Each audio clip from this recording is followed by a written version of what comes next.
All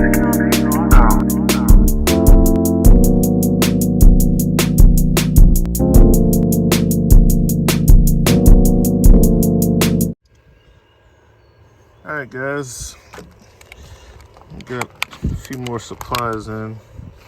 These are check valves. This is going to be a pro tech tip. Inside of your water pump is a mechanism that allows, or prevents rather, water from flowing in the wrong direction. Sometimes it's engineered in the form of a diaphragm. Sometimes it's more like a check valve. But in a lot of cases, it's going to be like the diaphragm style. And because of water pressure, sometimes, a lot of times high water pressure can cause these to fail. And what will happen is while you're camping, or the customer is camping, because it's kind of geared towards my technicians. While the customer is camping, using the city water with that high water pressure, it will overcome that safety feature in there. So when you're sitting there with the static pressure on the plumbing, that pressure will overcome that diaphragm or device, however they engineered the pump, and it will allow the water to run backwards through the pump here. Okay, so ideally on a water pump, see the arrow, the water's supposed to only flow this way. So that high pressure, since this is all commonly plumbed in the camper, it will have so much pressure sitting on this that it will allow it to get past that seal and start flowing this way. Well, what's wrong with that? Well, typically what's on the other side of this is the source for the pump, which is going to be your fresh water tank, leading to your sanitation port and your freshwater fill, whether it's a gravity fill or a power fill. Now, if it's a power fill coming in through the city water, well, you have a check valve that's built into your city water inlet, which should, even though this one fails, by the time it gets back to that point, it should catch it here. But it's still gonna overflow the fresh water tank, and you'll have water pouring out, while you're camping. Every time you have the city water on, you have water coming out of your fresh water gravity fill, because a lot of time the campers have power fill and a gravity fill. Or if you have that Nautilus system,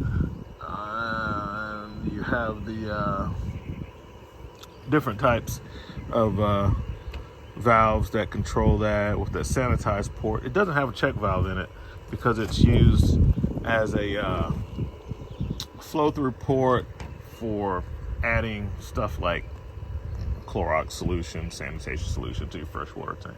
So you can kind of clean out the tank after you use it for a while, which is a pretty cool feature. So what do we have here? Well, if you're out in the field and you run into that issue, an easy way to fix it would be to add a check valve to this side or this side. Okay. All right, just pay attention to the instructions to see the flow. So as you can see on this one, let's open it.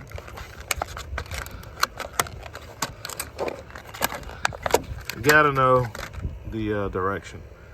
So this one's flowing this way. So where's the arrow on this one? That way. So we need the arrows need to be facing the same way. 1/2-inch MPT threads. So obviously that's not going to connect. But depending on your situation, you might have a coupler, or you could buy a similar one. This one happens to be a Camco. And let's look for the arrow. And you see, that's why I bought these, for when I run into it. It's a quick fix for the water pump. Maybe you don't have a water pump with you and you need to, because the person's pump does work, it's just the backflow preventer inside of it, it's not working. And they could still get a lot of use out of that pump, and you can just add a check valve to it, right? So you could put one on this side with a guy like this because it has female threads on the output side.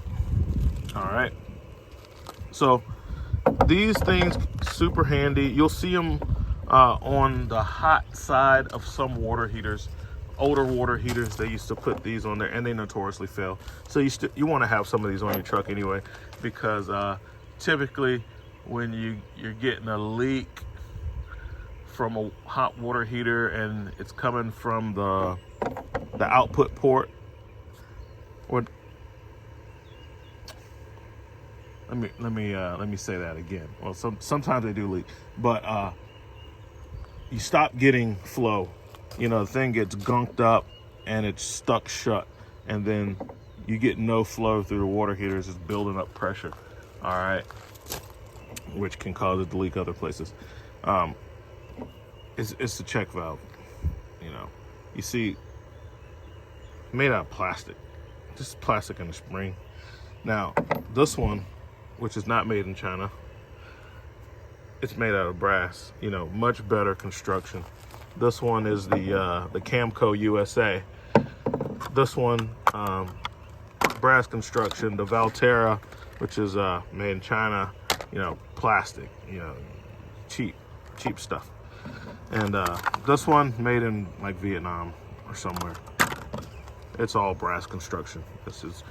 I'll probably be buying the Camcos from now on. I'll get some of the Camcos in that configuration. And basically, that's what you have here. That's all your city water inlet is. It's just has a few extra things on it for the application it's intended for.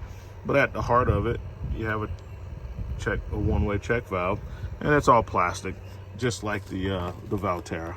And I keep those in there too. Now, if you don't have these and you're in a pinch, well, you could just pop the screen out of this and use that, or leave it in, you know, whatever. It just looks funky. You'll screw that on the end here and on the output side, and then that brings your threads over here. Screw on your plumbing. You may have to make some slight modifications to the plumbing. All right, so depending on what you have, you may have to use a combination of like couplers. I need to buy some double female couplers.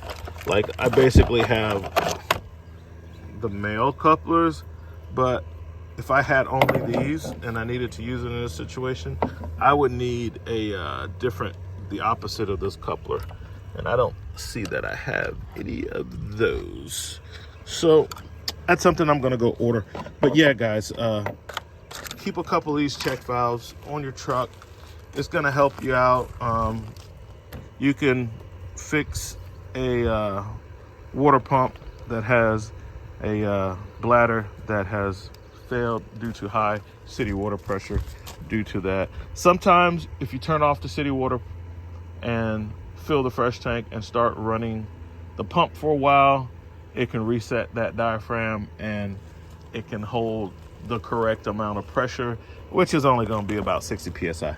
Okay, and that might get you through, but just put a check valve on it, and you'll save yourself a lot of time and save the customer a lot of money, especially if the pump isn't that old and, you know, they might not want to run a regulator for whatever reason. You know, a regulator can prevent that from happening when you're in a high water pressure situation. If you're somewhere and the water pressure isn't that egregious, the regulators actually hurt you. So I just add these to the truck.